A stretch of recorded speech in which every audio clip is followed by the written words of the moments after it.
আপনারা যারা ইউএসের ইমিগ্রেন্ট ক্যাটাগরি অর্থাৎ F1, F2A, F2B, F3, F4, IR1, IR2, CR1, IR5 বা employment based immigration EB3, EB4, EB5 এই ধরনের যত ইমিগ্রেন্ট ক্যাটাগরিতে দীর্ঘদিন ধরে অপেক্ষা করছেন ইন্টারভিউ ডেটের জন্য বা ডকুমেন্ট সাবমিট করার জন্য লং কিউতে আছেন, আপনাদের সবার জন্য আসলে একটা মেসেজ হচ্ছে যে ইমিগ্রেশন ভিসাটা স্থগিত আছে। আপনারা অলরেডি জেনেছেন যে 75টা দেশের ইমিগ্রেন্ট ভিসাটা স্থগিত আছে। তো আপনাদের সবার একটা প্রশ্ন হচ্ছে যে আমি কি ইন্টারভিউ ডেট পেয়েছি, আমি কি এখন ইন্টারভিউতে অ্যাটেন্ড করতে পারবো কিনা, বা নতুন করে আমার ইন্টারভিউর ডেট হবে কিনা, বা 21 তারিখের আগে আমার ইন্টারভিউ ডেট আছে আমি কি করব।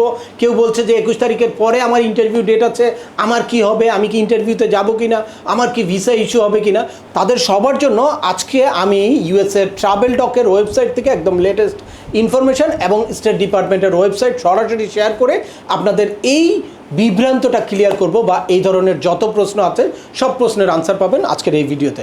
চলুন শুরু করা যাক। তার আগে বলে নিচ্ছি, যারা আমাদের চ্যানেলে নতুন বা আমাদের চ্যানেলটি এখনও সাবস্ক্রাইব করেননি, please hit the subscribe button. আর যারা অলরেডি সাবস্ক্রাইব করেছেন তাদেরকে অসংখ্য ধন্যবাদ।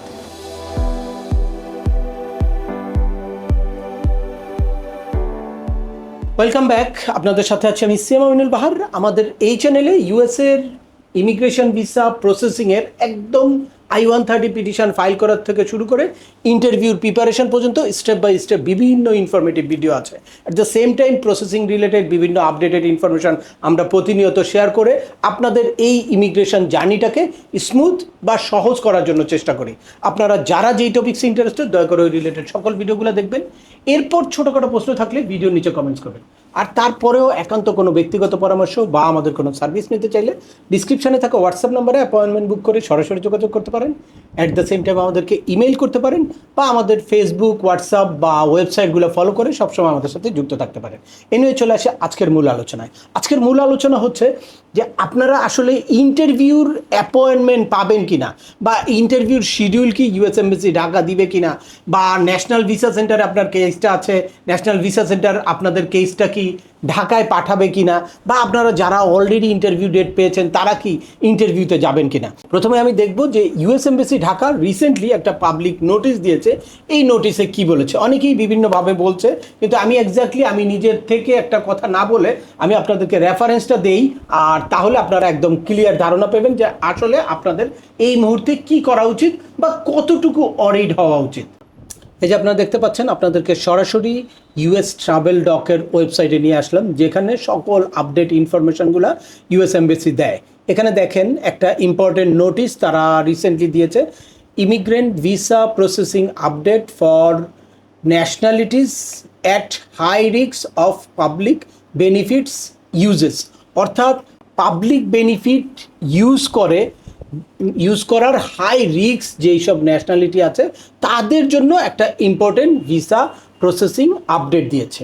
নোটিশের জিনিসটাই আপনাদের বুঝতে হবে যে কি কারণে হয়েছে, এটা আপনারা বুঝলেই বুঝতে পারবেন। তো এখানে বলছে ইফেক্টিভ জানুয়ারি 21, 2026, অর্থাৎ 21 জানুয়ারি থেকে এটা ইফেক্টিভ হবে। কি ইফেক্টিভ হবে সেটাও বলেছে। The department of state is pausing all immigrant visa issuance to nationals of 75 countries, অর্থাৎ 75 কান্ট্রিজের সব ইমিগ্রেন্ট ভিসা পজ করেছে।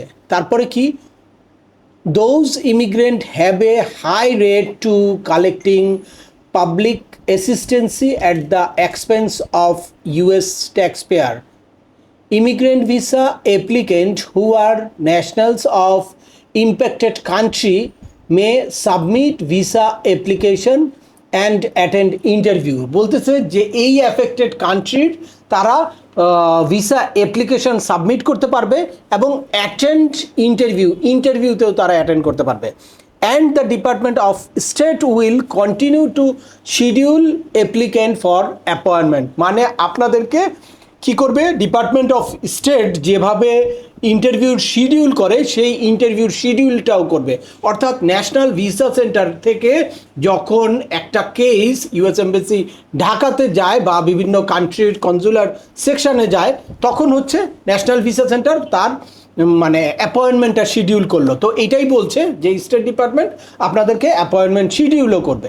But no immigration visa will be issued to the nationals of this countries during this pause. অর্থাৎ কোনো immigration visa issue হবে না এই পজকালীন সময়ে, স্থগিত যেই সময়টা থাকবে এই সময়ে কোনো ইমিগ্রেশন ভিসা ইস্যু হবে না। তার মানে কি, আপনাদের ইউএসসিএসে আপনারা পিটিশন ফাইল করতে পারবেন, ন্যাশনাল ভিসা সেন্টারে সকল ডকুমেন্ট আপলোড করতে পারবেন, আপনারা ডকুমেন্ট কোয়ালিফাইড হতে পারবেন, এবং ন্যাশনাল ভিসা সেন্টার থেকে আপনাদেরকে যে 60 ডেজের মেইল দেয় এই মেইলটাও চালু থাকবে। যদি আপনার কোনো ডকুমেন্ট মানে মিসিং থাকে সেই ডকুমেন্টও চাইবে।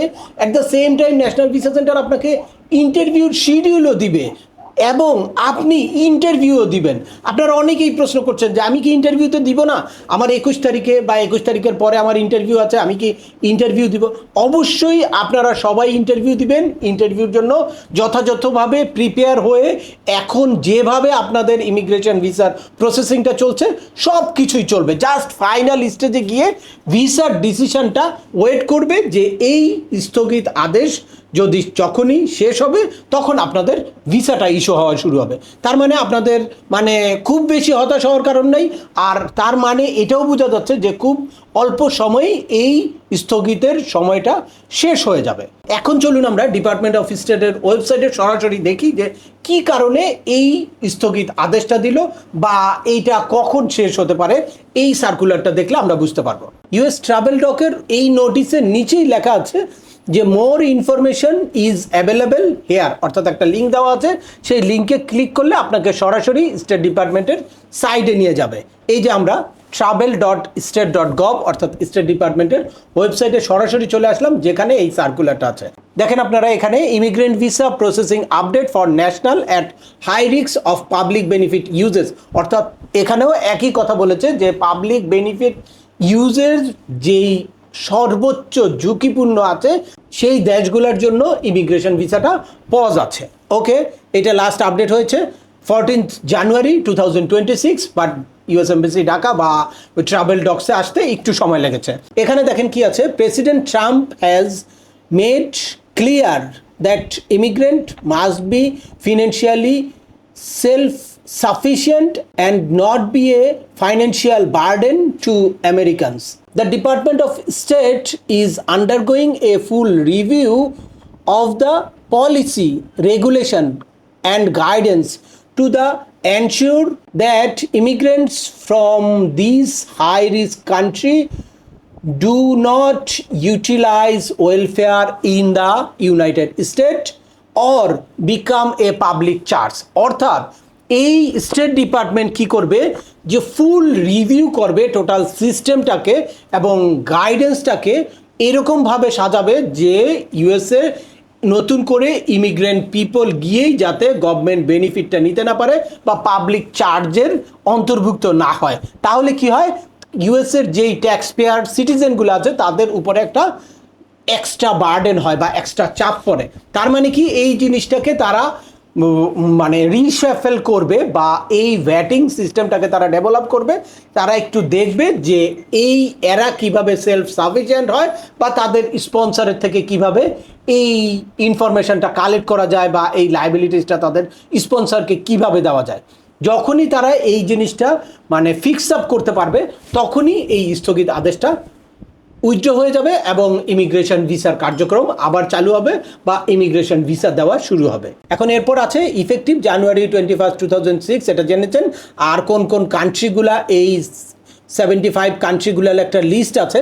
এরপরে ফ্রিকুয়েন্ট আস্ক কোশ্চেনের মধ্যে প্রথমেই আছে what happens to my immigrant visa interview appointment, অর্থাৎ যদি আপনার অ্যাপয়েন্টমেন্ট নেওয়া থাকে ইমিগ্রেন্ট ভিসার তাহলে কি হবে, এইটা ফার্স্ট কোশ্চেন তার আনসার দেওয়া আছে। দেখেন, যেটা আমি এর আগের ভিডিওতেই বলেছি, গতকালকেও একটা ভিডিওতে বলেছি, তো এইটাই আমি আপনাদেরকে একদম রেফারেন্স সহ বুঝিয়ে দিচ্ছি। দেখতেছি যে তারপরেও অনেকেই কমেন্টস করছে, দ্যাটস ওয়াই আমি একদম রেফারেন্স সহ আপনাদেরকে এটা দেখিয়ে দিচ্ছি। দেখেন এখানে আনসারটা আছে, immigrant visa applicant who are nationals of affect country may submit visa application and attend interview, and the department will continue to schedule applicants to appointment, but no immigrant visa will be issued to these nationalities during this pause. অর্থাৎ এখানেও ওই কথাটাই বলতেছে যে আপনার যদি interview date পেয়ে থাকেন আপনি অবশ্যই সেই ইন্টারভিউতে অ্যাটেন্ড করবেন। আপনাকে নতুন করে ইন্টারভিউর শিডিউলও দেওয়া হবে। যারা ইন্টারভিউর কিউতে আছে তারা মনে করছেন যে আমরা আর ইন্টারভিউ ডেট পাবো না, তারা অবশ্যই ইন্টারভিউ ডেট পাবেন এবং ইন্টারভিউ ডেট পাওয়ার পরে আপনারা ইন্টারভিউ দিবেন, বাট কোনো ভিসা ইস্যু হবে না। যেই টাইমটা পজ থাকবে কী করবে, আপনাদের পাসপোর্টটা জমা রাখবে, আর যতক্ষণ না পর্যন্ত এই স্থগিত অর্ডারটা উইথড্র হবে ততক্ষণ পর্যন্ত ভিসা দিবে না। এখন প্রশ্ন হচ্ছে আপনার পাসপোর্টটা জমা দিলে আনসার্টেন টাইমের জন্য আমি কি পাসপোর্ট জমা দিব, আমার যদি এই দিক সেদিক যেতে হয়, কোনো দেশে ভিজিট করতে হয়, তাহলে আমি কি করব? ইউএস এমবাসিকে একটা মেইল দিয়ে আপনার পাসপোর্টটা উইথড্র করতে পারবেন। উইথড্র করার পরে যখনই আবার এই স্থগিত আদেশ উঠে যাবে তখন আপনি পাসপোর্টটা জমা দিতে পারবেন। যখন আপনি দেখবেন যে আপনার ভিসাটা অ্যাপ্রুভ আছে, আপনি পাসপোর্টটা জমা দিলে দেন আপনার পাসপোর্টে স্টিকারটা দিয়ে আপনাকে কিন্তু ডেলিভারি দিয়ে দিবে।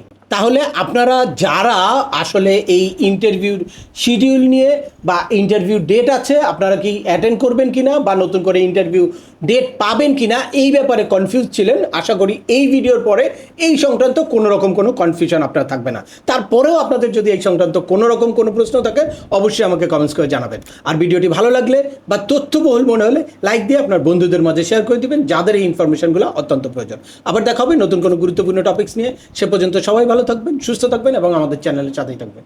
আল্লাহ হাফেজ।